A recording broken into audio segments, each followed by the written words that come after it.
Hi there, I'm Tracy Townsend. I'll be bringing you top stories around Columbus this week. We continue seeking answers in a homicide case that's making national headlines. Police are investigating the deaths of Spencer Tepe and his wife Monique. We talk with loved ones as they are still shocked days after their deaths. This week, Governor Mike DeWine addressed the state's publicly funded child care, while there are allegations of fraud in Minnesota. Leaders shared what measures the state has utilized to combat potential fraud. Health leaders are reporting higher than normal flu across the state. A new strain is contributing to the uptick, and leaders share how you can protect yourself from this super flu. Let's dive into these stories and more making headlines around Columbus.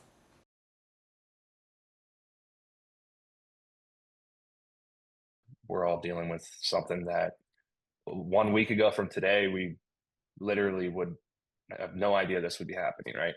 Spencer and Monique Tepe's brother-in-law, Rob Miesla, says their family is exhausted, devastated, and still in shock. He says the couple's 4-year-old daughter and 17-month-old son, who were unharmed, are doing well. The kids are doing very well. They're young enough to not fully understand, the gravity of this situation. Columbus police have been very tight-lipped about the investigation, releasing few details since the couple were found in their home on December 30th. They've narrowed down the time frame they are focusing on to 2 a.m. to 5 a.m. Nothing can ever bring them back, but getting the justice that Mo and Spencer so deserve. Just finding whatever monster is capable of doing something like this I think it would make not just our family, a lot of people be able to feel a little bit safer. Misla says the family is focusing on planning the funerals and honoring two people he describes as bright, warm, and loving. What are you going to miss most about them? Missing them is something Second.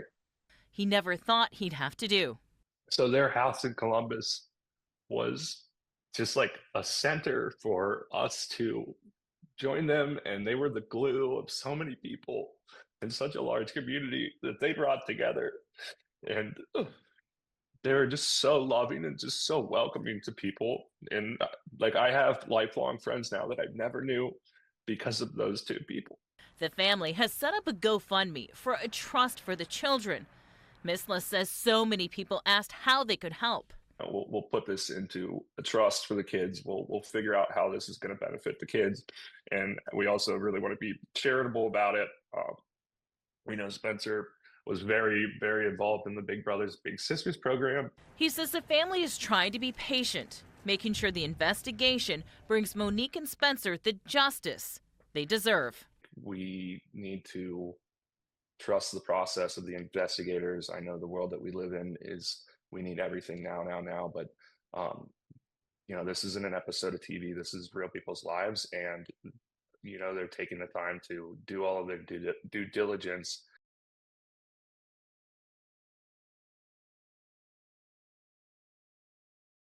On July 8th of 2019, Matthew Rife died by suicide at the age of 33. It was just one of those things you just never see coming. Dave Rife says his son struggled on and off with mental illness, and the family tried everything to get him help. You spend your whole life, your main priority is to protect your children, and there's just something you can't fix, no matter how hard we tried. Dave feels the pain too many Ohio families feel, a majority of them families of men and boys. The 2023 suicide report from the Ohio Department of Health shows of the 1,777 suicides that year, 1,441 were males, 8 out of every 10. Having men be a focus of our suicide prevention efforts is absolutely needed, and something that's quite frankly been overlooked for a number of years. The Ohio Suicide Prevention Foundation just launched a 2-year initiative focused on men.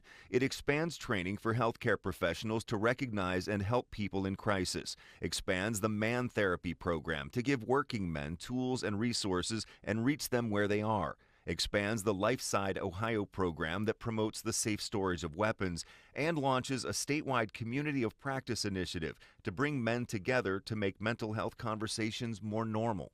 But if we can get men talking about mental health, recognizing that there might be some problems, and then seeking the care that they need, we believe that this will save lives and reduce our suicide numbers across the state.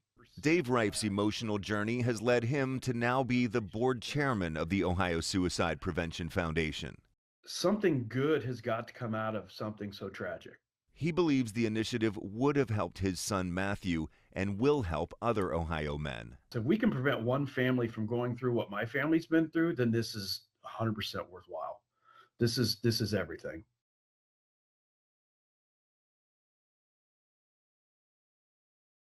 If you look around Brenda Johnson's home, I never gave up on my son in life. you'll see constant reminders of what or who is missing.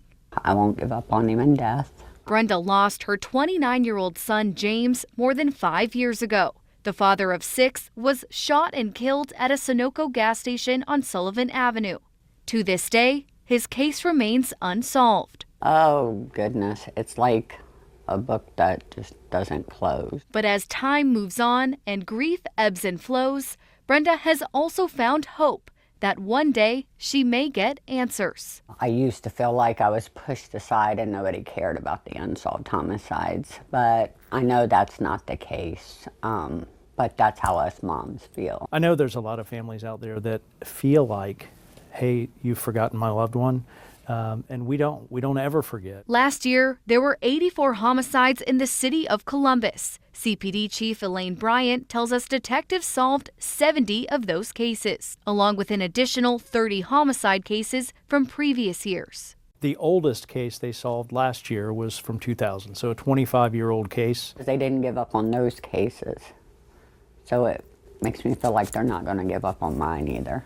Since May of last year, Brenda also gained a closer look from the other side, working as a civilian for Columbus Police as a victim witness services assistant within their homicide unit. I pretty much talk to all the families of homicide. I think it helps them talking to another mom who knows what they're going through. She's also gained a new perspective of the challenges that come with investigating these cases for detectives. It's not them, it's people's not speaking up, and we need them to speak up. Which is why she says she continues to spread that message in her continued fight for justice. I don't only fight for him, my passion is to fight for all unsolved homicides.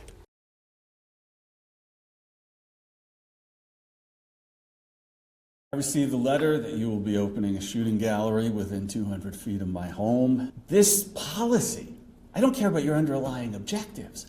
It's being pursued with an East German flair. I am concerned for the safety of my family, including my pets. Would you vote for it now, knowing what you know about resident concerns? Worthington City Council responding Monday to resident criticism of its new deer removal program. Safety to be the highest priority in implementing this program. So there are a lot of emotions around this issue. It's a challenging issue. The meeting coming hours after the city filed a motion to dismiss a lawsuit challenging the program. We believe that the vast majority of our community wants fewer deer, and this is an effective way to do that. And we also believe that we have the legal standing we need to implement the program. Worthington resident Kevin Callanan filed the lawsuit last month to stop the operation from happening around his home. My wife contacted the deer task force, and they stated that they couldn't guarantee our kids would not see deer shot. And that's not right. A Franklin County judge granted him a temporary restraining order, something the city is asking be taken away. I would like them to pause this here and think about what they're doing here and maybe consider the neighbors of these properties. I think the city needs to be more transparent. I think the city needs to go back and determine what the people really want here. He feels residents were misled. The surveys did not go into detail about the fact that they were going to be using people's yards. Is the council hearing these new concerns, and what are you all doing about it? As we are nearing the actual implementation, we have heard some concerns from people about the concept of removing deer in the community in the way that we have proposed. So we are listening to their concerns. We also hear from many people in our community who want the deer removed, who are anxious that we haven't moved quicker, and are fully supportive of the program because they have had actual experiences of injuries either to people or to pets associated with deer interactions. Residents at Monday's meeting tell us They're not happy with the city's response. I would love to find properties that we can utilize effectively spread throughout this community where the deer are spread out, that are far away from residences. They just don't exist throughout the community.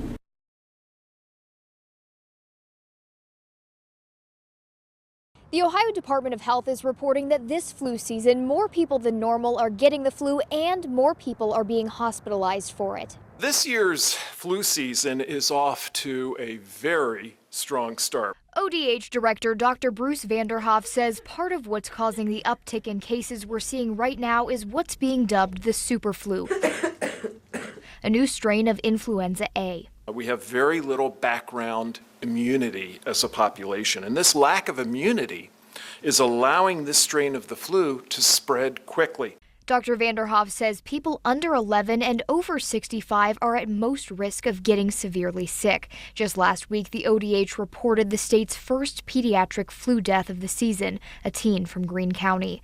Dr. Vanderhoff says typically Ohio has 1 to 8 pediatric flu deaths each year. We do every year see this typical pattern of an early January rise in flu leading up to a peak sometime in February of hospitalizations. He also addressed concerns some have over whether the flu shot is effective with this new strain. Remember that even in years when the vaccine isn't a perfect match, as is the case this year, it usually still reduces people's severity of illness. Dr. Vanderhoff says he still strongly recommends getting a flu shot. Even now, he says there's still plenty of time to protect you for the rest of this season. Reporting in Columbus, Catherine Simon, 10 TV News.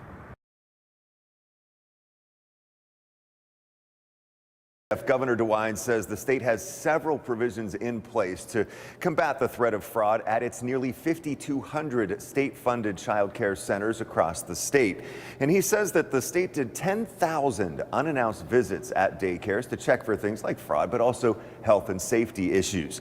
The governor also says in 2025, the Department of Children and Youth received 124 tips from the public on its fraud tip line. He says of those tips, 61 centers have been required to pay back overpayments of state money. The state also closed 12 separate facilities. They found 30 of them were operating properly under state and federal law, and 21 are still under review. In every agency, we try to be as vigilant, and we are as vigilant as we can about fraud. Does fraud occur? Yes, fraud occurs. Our job is to do everything we can. No fraud is acceptable. Our zero tolerance, and our job is to do everything that we can. But you have 5,200 facilities. You have 100,000 kids going in those facilities every single day. To combat fraud, DeWine says our state pays facilities based on attendance rather than enrollment, and the attendance is verified through the kids and parents having PIN numbers. The state also has a comprehensive review process of the daycare centers. The data is then cross-referenced every month. And as I mentioned, the state also encourages tips about potential fraud from the public. The governor also says the state will implement more of these safeguards in the Department of Children and Youth to check for and prevent and find fraud if it exists in Ohio's daycare centers. At the State House, Doug Petcash, 10 TV News.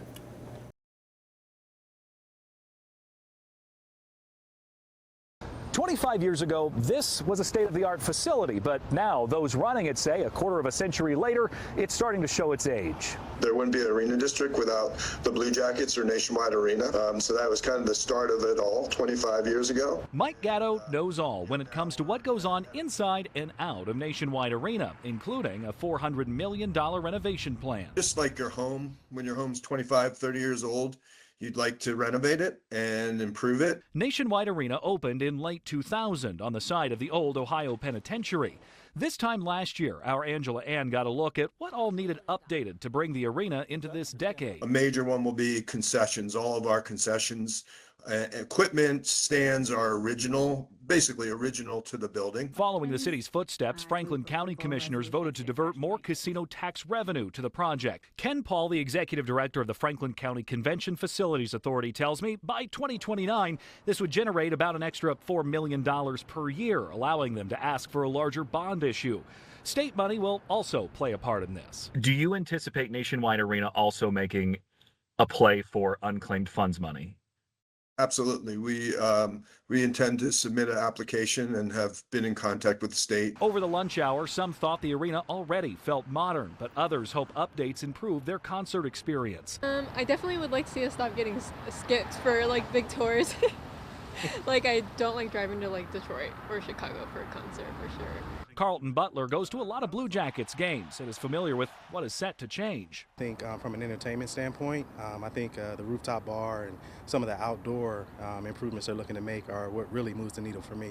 Gatto says once they get the money, the planning and development for these upgrades could start as soon as this summer. At Nationwide Arena, Colin Dorsey, 10 TV News.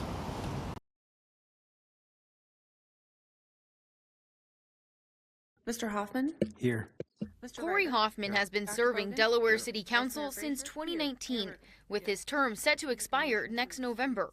He was charged on November 21st with telecommunications harassment and menacing by stalking. Delaware County Municipal Court documents show Hoffman was arrested on January 2nd again, charged with menacing by stalking. According to the arrest report, the same victim reported receiving more texts from Hoffman and found a package on her front porch that was, quote, drenched in the cologne the suspect wears, with letters and presents for the victim's children. The victim told police these incidents disrupted her sense of security in her own home. Just 3 days later, Delaware Mayor Carolyn Riggle announced the news of Hoffman's resignation in a statement saying Councilmember Hoffman devoted more than 6 years of service to the city of Delaware and to the residents of the Third Ward. We thank him for his time and commitment to public service. Delaware residents tell 10 TV they were hoping for some kind of action after this second arrest. I think it's really a pity that anybody serving in public office is in this kind of a compromising position, accused of a crime. Now the city will work to fill Hoffman's seat, representing Delaware's Third Ward.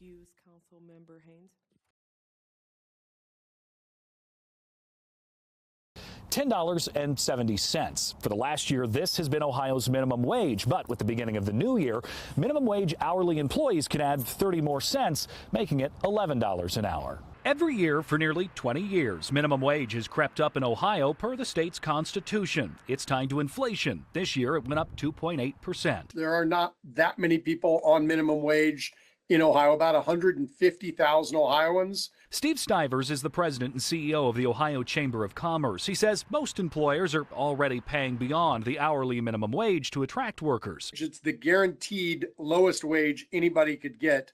The real wages in our economy are set by supply and demand. The federal minimum wage of $7.25 hasn't changed since 2009. 20 states, including neighboring Indiana, still follow the federal rate. Also changing, the rate tipped employees like servers get. They get an increase to $5.50 an hour. Just everything's going up so quickly, and for small businesses, we need time to be able to adjust to those. Draft Day Columbus on Riverside Drive is a new sports bar less than a year old. For owner TJ Valentino, his servers make that tipped rate and his hourly workers make more than minimum wage. He knows the increase is coming every year, but with the cost of everything else going up, balancing the cost of business with what is fair to his customers is a fine line to walk. And those wages just happening overnight, not to mention food costs go up, utilities go up, rent goes up, there's so many different factors in it. Is this $11 an hour a livable wage? According to MIT's livable wage calculator, no. They say for a single person with no kids, in order to cover the cost of their housing, utilities, and the like in the state of Ohio, you have to add almost $10 more to that, bringing it to almost $21 an hour. Colin Dorsey, 10 TV News.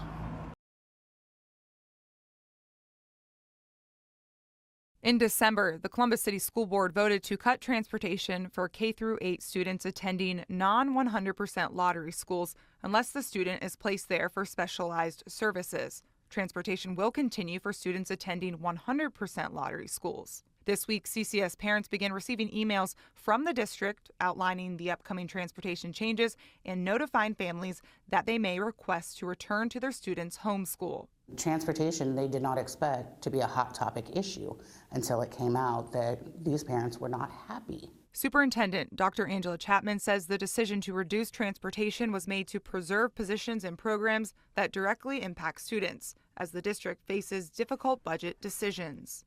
Find another district that is our size, as big as our district is, as wide and as expansive as our city is, that's busing students when you think about lottery options. You live on the far west side and we're busing students to the far north side as a lottery option. In most districts, if you're applying to a lottery school, it is fully the responsibility of the parents to provide that transportation. CCS parent Jennifer Creighton says she understands the challenges but wants better communication between district leaders and the community. It seems like it's always reactive. And then when you do set up things like these town halls and stuff like that, it seems like the decision has already been made. Dr. Chapman says district leaders have been engaging with families for months. Engaging over thousands of community members to provide us with feedback on the important decisions. Lottery applications for Columbus City Schools are now open for the 2026-27 school year. Reporting in Columbus, Kristen McFarland, 10 TV News.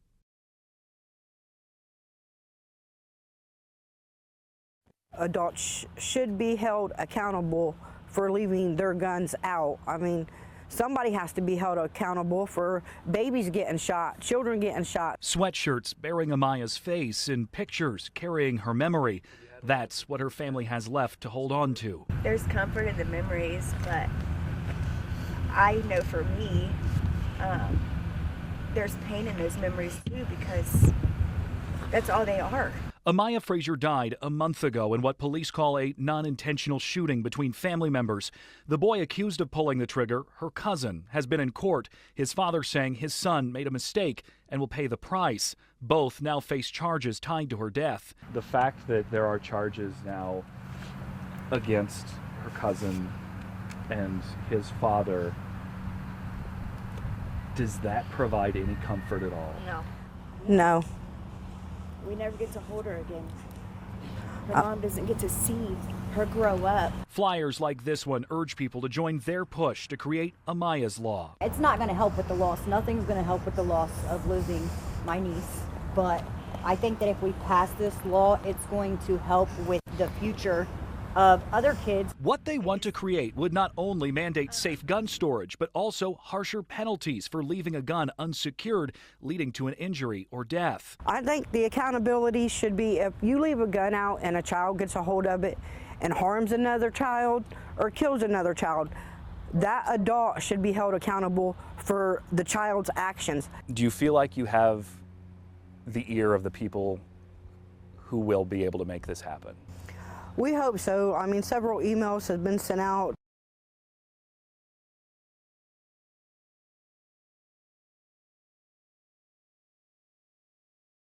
That's a wrap on this week's edition of Around Columbus, your look at the stories shaping Central Ohio. Thanks for spending time with us. Stay safe, stay informed, and we'll see you next time. And don't forget, you can always get the latest updates on the go with the free 10 TV News app.